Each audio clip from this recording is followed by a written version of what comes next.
you manage to have this energy to you. People will use the word bubbly. I think that's a little that's not exactly the way to describe you. The one I mentioned it earlier. You have this smile that tends to light up a room, and you're always seemingly in a good space when I see you, when I talk to you.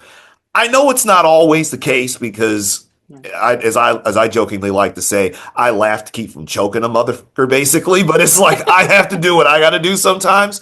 I Yeah. know you've got days where the smile, it's hard to get through some of these things. How do you manage that? Because it's tough out here some days. It's emotional. And there are days that people just piss you off. And I don't think I've rarely seen you angry. I think we've had two or three conversations where I could tell it's like, whoa boy, she's like she's don't let that smile fool you. How do you keep it? How are you able to keep it like within range? And are there days where Yeah. it's just like this ain't working and you gotta let it loose? Yeah. Yeah. No, I love that question because it's the premise of my podcast to come, right? But for me, I let myself feel the full spectrum of those emotions. I think, especially as a woman, for me, it was, hold your head up high. You can't let them show you're angry. You got to put on the face. And also too, coming from a childhood that was challenging and traumatic, anger was something that I used to not be comfortable with. It was very scary for me because it would take me back to traumatic situations in my childhood.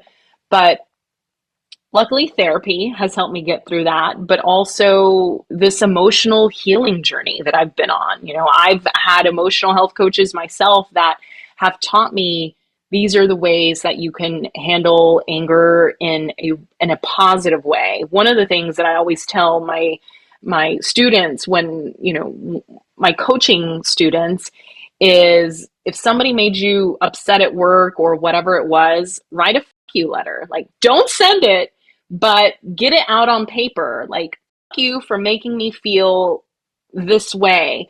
Fuck you for the way you looked at me, for the way you talked to me, for ignoring me, for diminishing me. Whatever emotions are there, let them out on paper. What other things have I done? If you've ever been to like the rage rooms are great because you can just hit stuff. I love lifting weights. That is an area where I really get that rage out because, you're lifting heavy, you're having to do the leg press, you're doing the squats and everything. And that is a great way for me to release rage and anger. And then, I allow myself crying, quite candidly right before we got on. I was really having a moment of, wow, I'm feeling grief for my dad and it's there and I'm not going to ignore it. I'm going to feel it. And so I let myself cry and I put on some music that I really set the mood. I set the mood to some music that he used to enjoy and some new music that reminds me of him. I was looking through some old pictures when I was a kid and saw his smile the way I used to remember him. And I let myself go there because I think it's healthy. I think it's healthy to allow yourself to feel these emotions because when we suppress any of these emotions, undoubtedly they're going to come out one way or another.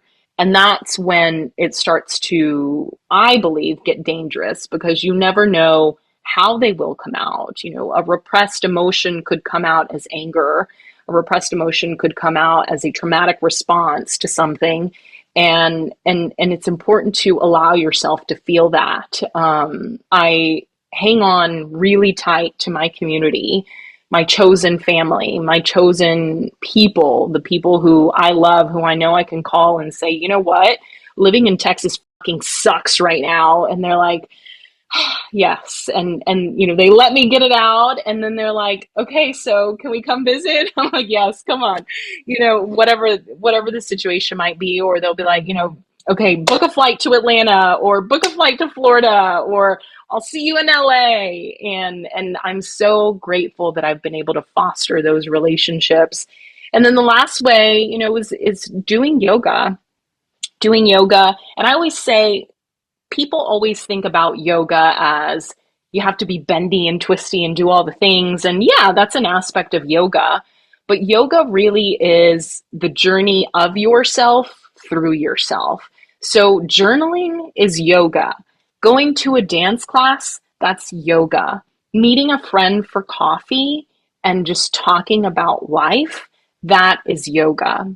You could do yoga every single day of your life and never step foot on a mat. And I wish more people knew that, because yoga is really just a way to quiet your mind, to listen, and to be curious. Okay, I'm feeling emotional.